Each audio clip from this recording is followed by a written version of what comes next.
This video took me about 3 times longer than my usual uploads because I wanted to get as much of Tiger's story as right as possible. So if you get any value of it in any way, whether it's learning something new, rethinking your own swing, or just appreciating what this guy did, I'd appreciate any support you can give this video with a like, a comment, sharing with a golf buddy. It all helps more than you know. So let's talk Tiger Woods, his coaches, and what constantly changing his swing really did, both to his game and to his body. Tiger Woods is basically a walking case study in swing evolution. Across his pro career, he had 4 main swing coaches: Butch Harmon, Haney, Sean Foley, and Chris Como. And then there was a stretch where Tiger had essentially been his own coach from 2018 onward. Under his 4 coaches, he won 14 majors, over 70 PGA Tour events, and racked up well over $100 million in official PGA Tour prize money, not counting appearance fees or endorsements. And here's the thing I want you to keep in mind this whole time throughout the video. At the level Tiger was at, he was so talented that a lot of different coaches could have coached him to the majors. The baseline skill, his engine, and competitive mentality were already absurd. Each coach didn't create Tiger, they shaped what kind of cost he paid and patterns,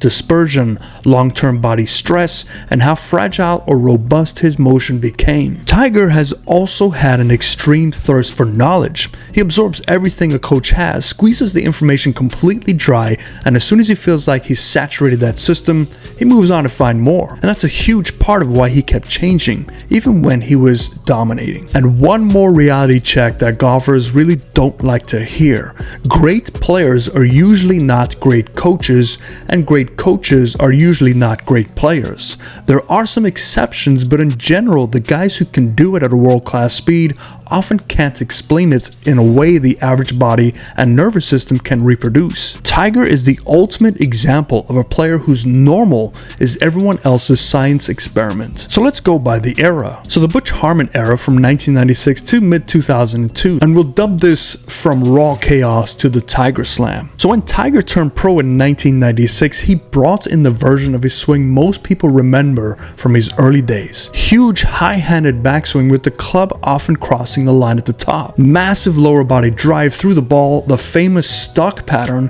where his hips would race, arms get trapped behind, and he'd rescue it with late hand action. Driver speed and aggression was always first and accuracy was second. Even with that, he won the 97 Masters by 12 at age 21.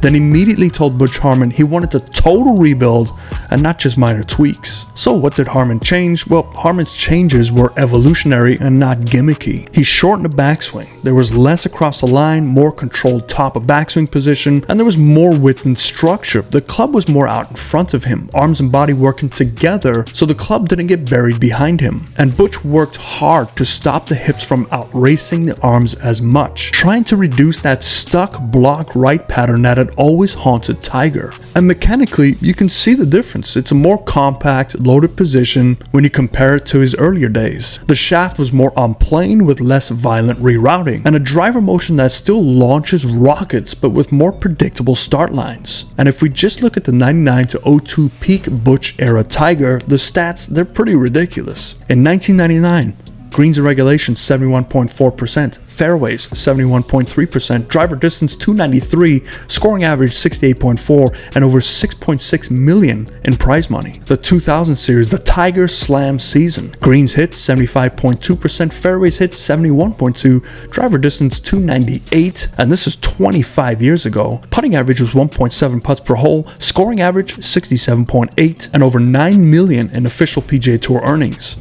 According to today's money, that's 16 to 17 million. From 96 to 02, Tiger earned over 33 million in PGA Tour money, which translates to over 60 million in today's money. On top of that, 8 majors and 34 PGA Tour wins. Under Harmon is still his most dominant coach era. But what did it do to his body? Well, under Harmon, the violence of early swing was still there. It had enormous ground forces, big lateral move over the ball, then hard into the braced left side. A lot of torque went through the left knee, which later became a chronic issue. But at the time, he was young, elastic, and bulletproof. The swing was heavy on raw athleticism, but within a structure that allowed him to own his patterns. This is the version of Tiger where you can honestly say, at his level, almost any anyone could have coached into majors. A decent tour coach could have given a couple of feels to tighten dispersion and then just gotten out of the way. But Tiger's brain, it doesn't work like that. He wasn't satisfied with good enough, he wanted complete understanding.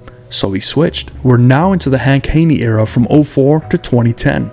More on plane, one-way miss, more stress. The primary goals with Haney were a swing that was more on plane and a bit less upright, a more consistent one-way miss, primarily to the right, instead of seeing both sides of the golf course. So they went flat. The arms were more around him, less straight up at the top, shifting the overall swing direction slightly more from the inside. Haney moved Tiger from a stronger grip to a more neutral one to take the big left miss out of play, and the results were most misses under Haney were to the right. There was still a huge lower body engine, but now the club was coming more from the inside with a right-sided big block always lurking when his timing was off. Visually, it's the era where Tiger looks more one plane, with the shaft more through his right shoulder at the top instead of way above it, and it also had a lot of rotation, and when it's synced, the ball flight is a penetrating tight draw. Now, despite the criticism of the motion, the results were still insane. Under Haney, Tiger won 6 majors and 31 PGA Tour events. It's his highest win percentage in regular PGA Tour events with any coach. If you look at a few key Haney era seasons, in 2005, 69.9% greens, 54.6% fairways, 316 yards driving distance,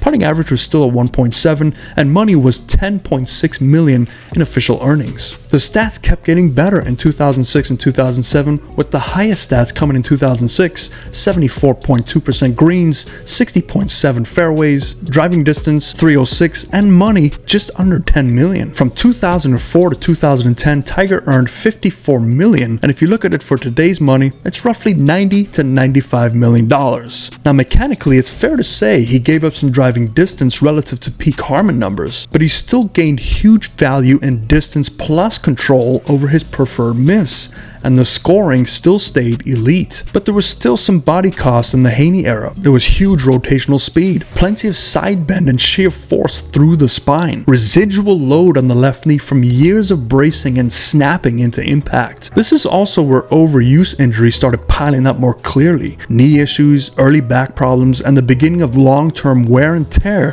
that would show up fully in later eras. From a coaching lens, this is where Tiger is so good he could swing on his head and still beat everybody really applies. A lot of Haney's changes work statistically, but they also introduced a fragile pattern. When the timing was slightly off, the miss could be huge. And then stepped in Sean Foley. This was more centered pivot, more data, more stress, and yes, more injuries. So he turned to Sean Foley, who brought a much more TrackMan-driven, biomechanical, centered pivot approach. On paper, Foley offered several things Tiger wanted. A swing that was more efficient and repeatable mechanically, ideas influenced by stack and tilt style concepts, which is staying more centered, less off the ball movement, controlling low points, with more math and less feel. The data and language Tiger craved: launch, spin, path, face angle, ground forces. And under Foley, you can see more centered pivot. There's less lateral sway off the ball, and as a result, Tiger's head and upper body stayed more over the ball throughout the motion. Visually, he's more on top of the ball, which some analysts likened to stack and tilt traits. He still had very aggressive rotation through impact, but with the right shoulder finishing extremely close to the target and the hips moving well past neutral. The intent of this was to reduce the old stuck from the inside pattern,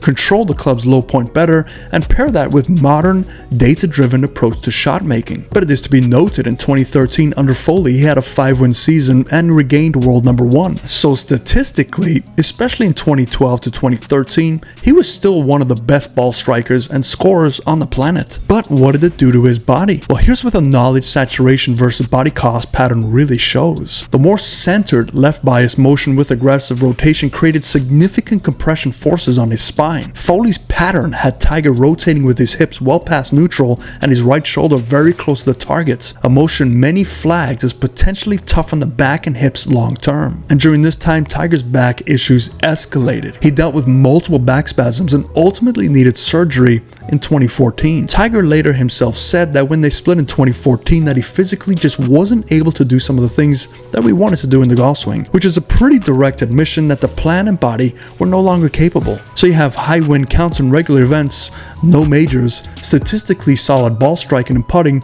and a steep bill on his spine and longevity. This is a classic example of coach giving Tiger the information and structure he wanted, but it came at a cost. And then we came to the rebuild after the breakdown with Chris Como, who was a younger coach deeply interested in biomechanics to help build a swing that his body could survive. The goal had now shifted from how do I dominate to how do I keep swinging a golf club with a reconstructed back, or how can we blend old Tiger patterns with something that doesn't destroy me physically? Tiger himself described the Como guided motion as new but old, a swing that incorporated moves from as far back as his amateur days. The Como period is tricky because Tiger barely played, so the main changes with him was to shorten and soften the motion to reduce load in the back, rebuild what Tiger could do physically, not what he used to do, and blend some of the older sequencing patterns with a more productive structure. But in practice, the body just wasn't there yet. His fused spine surgery didn't happen until 2017. And the results under the Como: 0 PGA Tour wins, 0 majors. In 2014, Tiger earned about $448,000 on tour,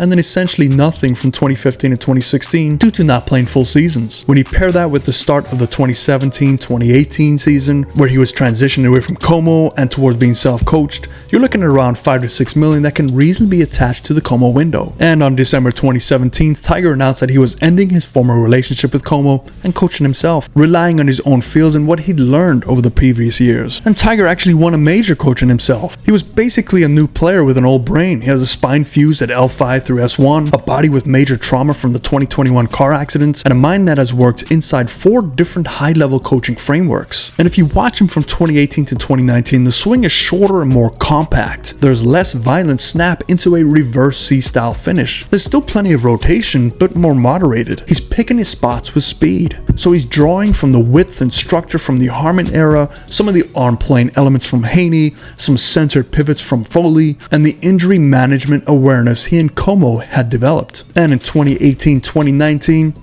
he was hitting 70% of greens, 65.8% of fairways, still averaging 296.8 yards, putting average is 1.8. He had 4 top 10s, 1 win at the Masters, plus another PGA Tour win in that window, and over $3 million in prize money. So on his own, he was able to bank about $10 to $11 million, which in today's currency is about the same. So what does this all tell us about Tiger and coaching? Well, Tiger wasn't made by any coach. Harmon helped channel insane raw talent into a structured, repeatable motion that produced arguably the greatest peak in golf history. Haney layered on a different plane and miss pattern that statistically worked even if it was mechanically fragile. Foley tried to give him a modern, data-driven center pivot swing that was efficient on paper, but in practice accelerated his back problems. Como walked into a situation trying to keep a broken body swinging long enough to get fusion. Then Tiger on top, drawing all of that, built a motion post-fusion that was good enough to win another Masters. At every stage, Tiger's underlining genius is the constant. His thirst for knowledge drove the changes. He isn't the guy who just wants a feel and a drill. He wants to understand the whole system: